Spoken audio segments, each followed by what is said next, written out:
Hey folks, welcome back to the Hoard. So it's about 5:30, 24.3 degrees C, 36% humidity. Excuse me, the sun has passed my solar cells.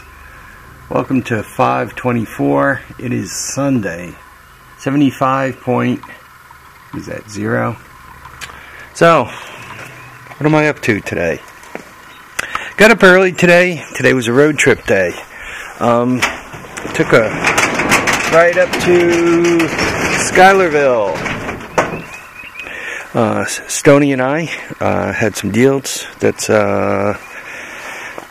let's see, Toasted Head 420 on the YouTube channels.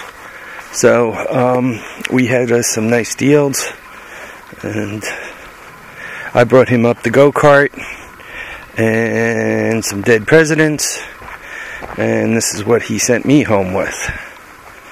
It's nice to have the ability to swap things around. Down here by me, go-karts really aren't all that popular. I mean, they're here, but to fix one up to try to make money on it just ain't happening. So, but up there by him, go-karts are more valuable. More people are interested in them. Probably more father-son project type stuff, and he can move them, right? So why should I hang on to something that is really too small, too hard for me to get in and out of? And for him, he could easily do something with it. He also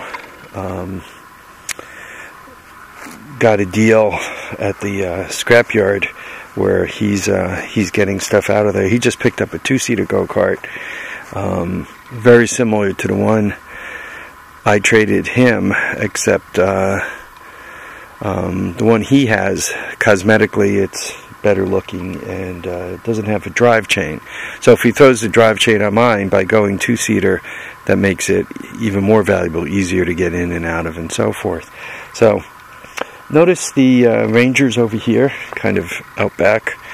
I kind of, when I got to the house, got to the driveway, I just went, popped it right into reverse and put it right in position here.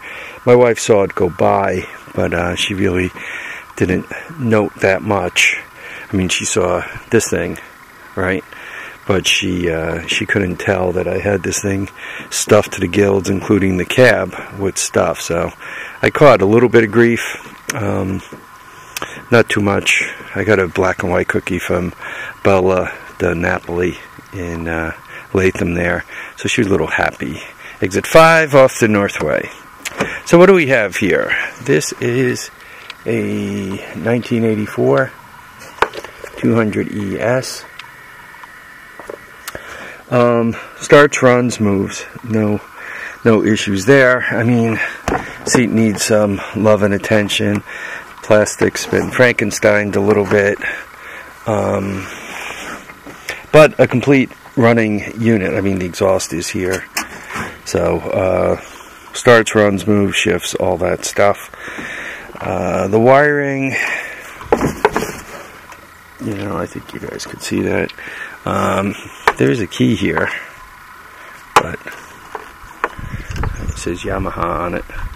So I could empty out the key switch, or if it's not moving, or decode it and figure out how to get it to function. We do our best to not let these things poke holes in our tires.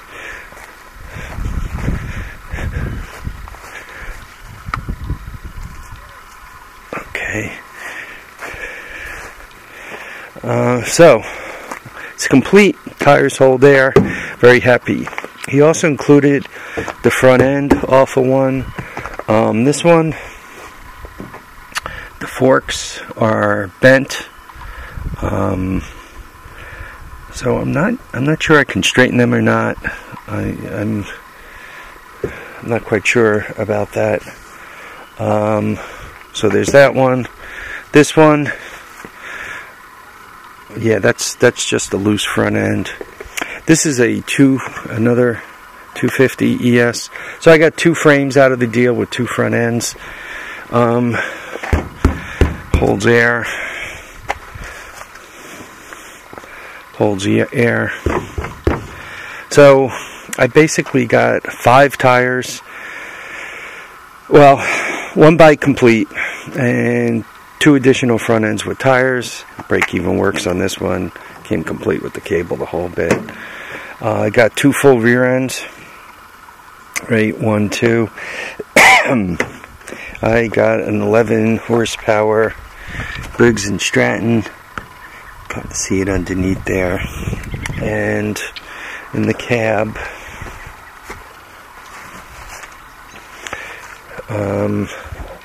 yeah, it's going to be hard to see. He gave me the seat from a 125, 110, 125 3-wheeler.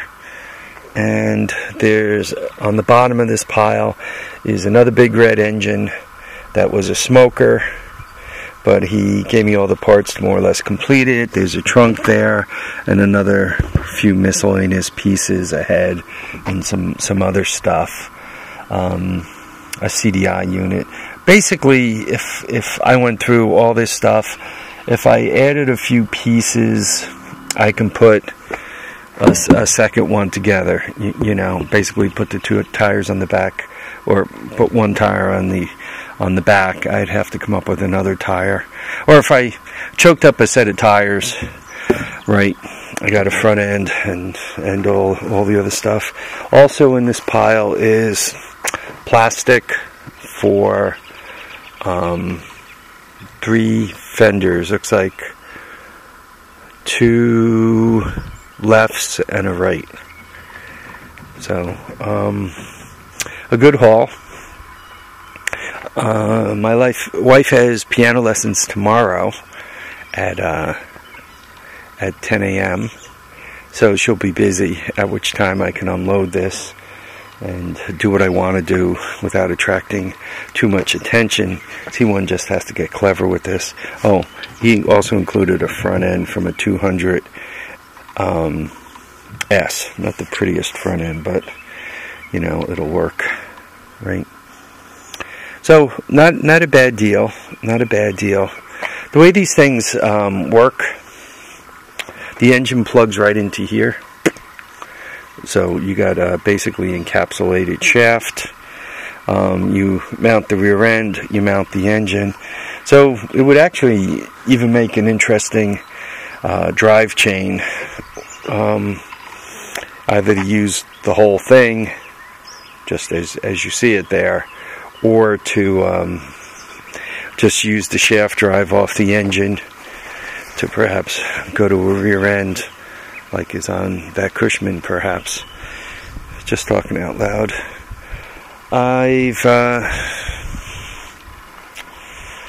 Yeah, this, over the last few weeks, I keep saying I gotta stop, but I've been bringing home a lot of stuff, which is cool. But other than that go-kart, leaving nothing else left, which is not so cool, right? There's a lot of crap around here. So, I do have to consolidate back a little bit. I do kind of have to get a grip on some of this stuff. Or winter's going to come and literally I'm going to be, my only job is going to be trying to get all this stuff under cover. So I do have to get to processing and moving some of this stuff forward. Maybe have a few things leave.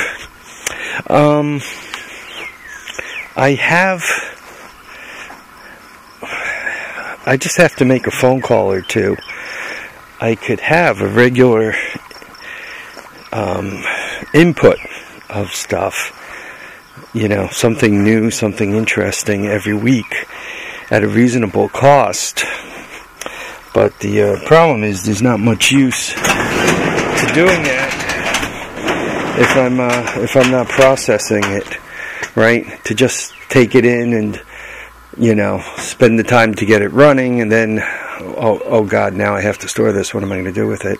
Right? That's not going to work. I have to actually move a little further along with this. And what am I going to do? I don't know. But I do have to figure something out. Anyway, folks, I want to thank you all for watching and commenting and subscribing.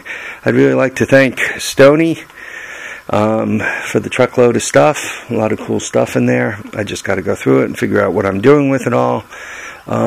Richard, always good to see you and your son.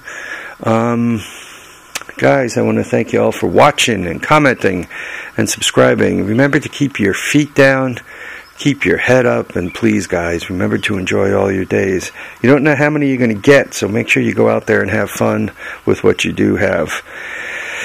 Life for all of us could be shorter than we know, so don't let too much time get by on you, right? You know, get out there and have some fun. You know, occasionally you got to break some eggs to make things happen. Occasionally you got to kick the can to get it rolling. So whatever it takes in your life to get to the point where you're enjoying it, please do. Stoney and I were talking. It was like, you know, going back and forth about, isn't it great? Spring's here. We got these deals cooking. Yeah, it's fun. You know, it was cool. It was a lot of fun. So, you know, for the rest of you guys out there, please, you know, figure out what drives your passion and do it. You know, if you want to have a hoard of crap like I do, figure out how to get yourself some property and how to start collecting your hoard. If buying things one at a time, fixing them up, making them cool, selling them at a profit, you know, and getting something even cooler next time, and then selling that at a profit and keep moving up, that's cool too. You know, whatever, you don't answer to me, you answer to you. Whatever makes you happy is what you got to do. So, you know, go out there, figure it out, and have some fun. Take care, folks. Bye now. We'll see you on the next episode.